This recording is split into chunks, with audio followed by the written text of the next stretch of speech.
Okay, all set? Yeah. We're reading a very long book.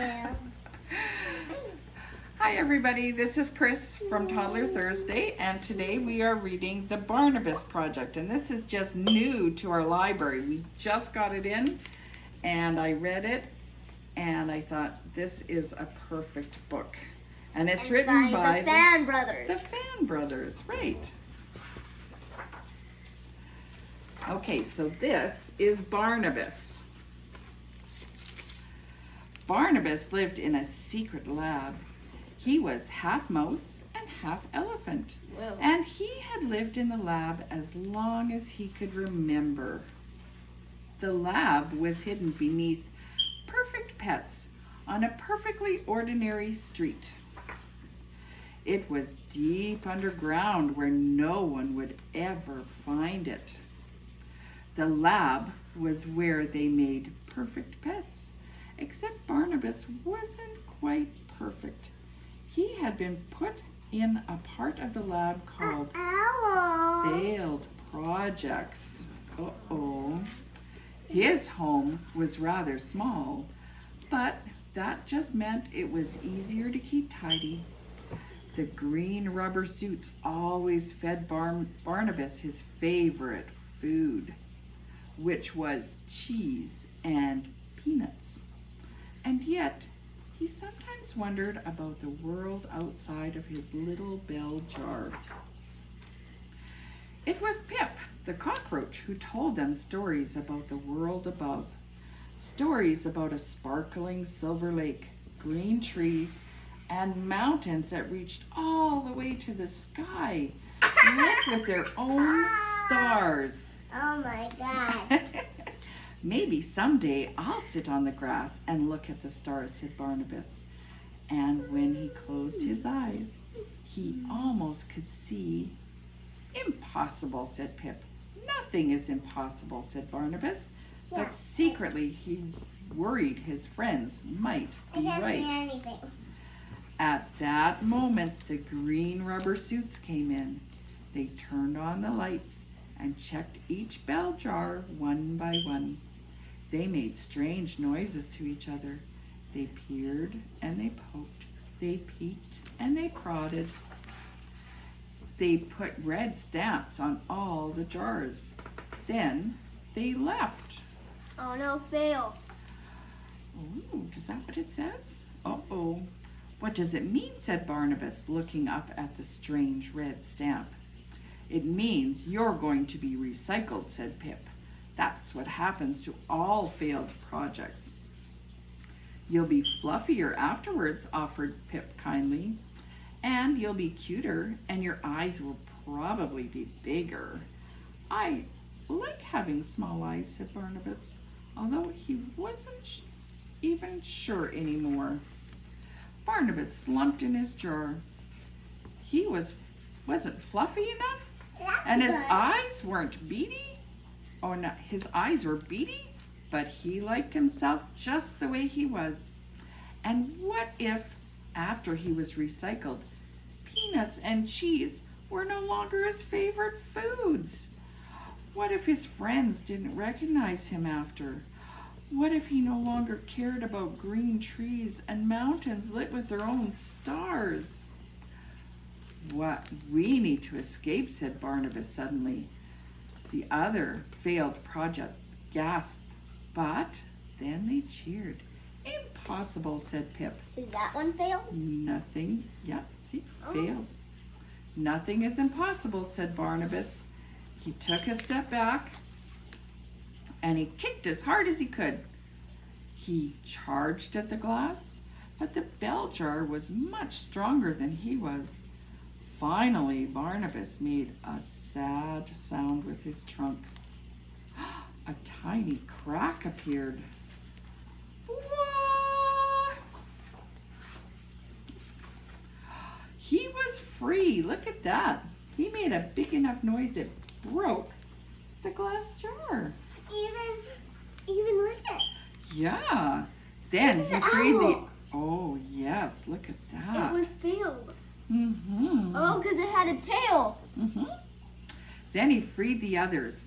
the Dust Bunnies, Light Up Lois, Bumble Bear, the Amatax, Mushroom Sloth, Wally the Ripple, Stick 1 and Stick 2, Quirk, Moshi, Pompadour, Fertile, Blinky, the Bottle Mogs, Lowell, Percival, Spike, Pinto, Chloe, Peep, Leaf, all of them.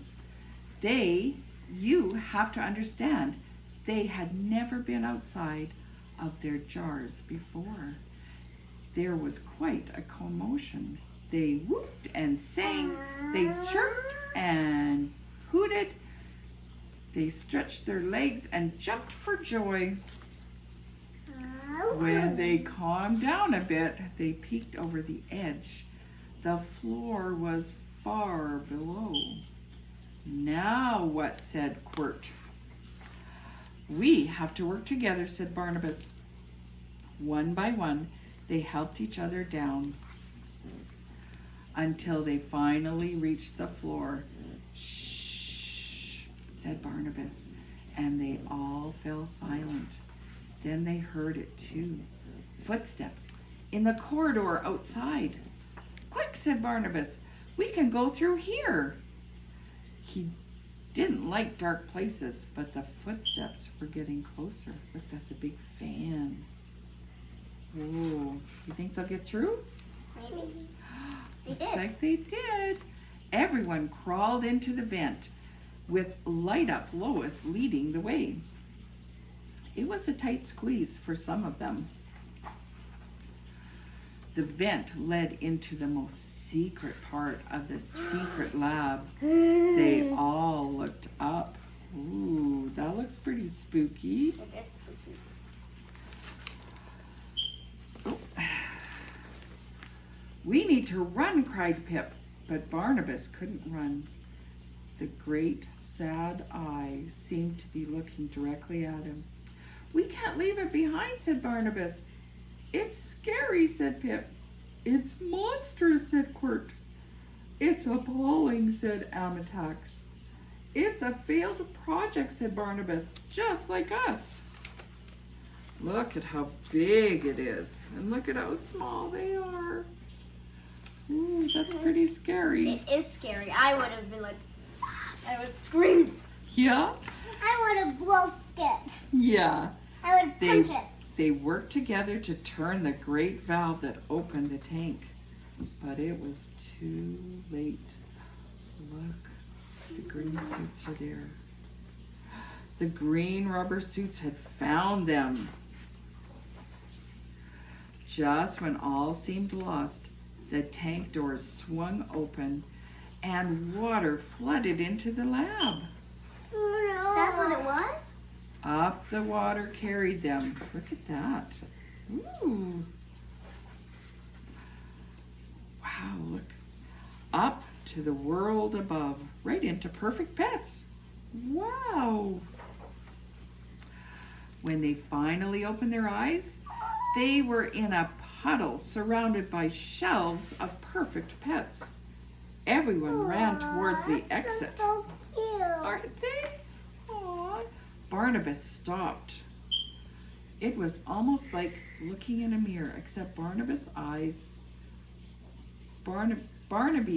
were bigger, and his fur was like cotton candy. He was perfect. So this is Barnabas, and this is Barnaby, and look, they're fluffier and they got bigger eyes than Barnabas has. Aww. Yeah. And it says fluffy train. Yes, it Fully does. trained. Fully trained. Not fluffy train. Barnabas, Pip called from the front of the store. Look, it's the outside world. Barnabas ran to join his friends. He might not be perfect, but he was free. Oh, look at that guy. He's a bunny. He's awful big. Looks like he's funny too. The world was much bigger than Barnabas and his friends ever could have imagined. And just like Pip said, there were mountains that reached to the sky, lit with their own stars. "You were right," said Pip. "Nothing is impossible." Soon they found a place full of sunshine and happy noises, green trees and soft grass, a place that might be home. It wasn't always easy, but they always stuck together. The end. That was a cute story. That was a cute story. Now can we do the good egg? Look at all the animals all piled together. Yeah. Can I see? Now the giant eggy bed. Okay, say bye. Bye. Now let's do the good eggs.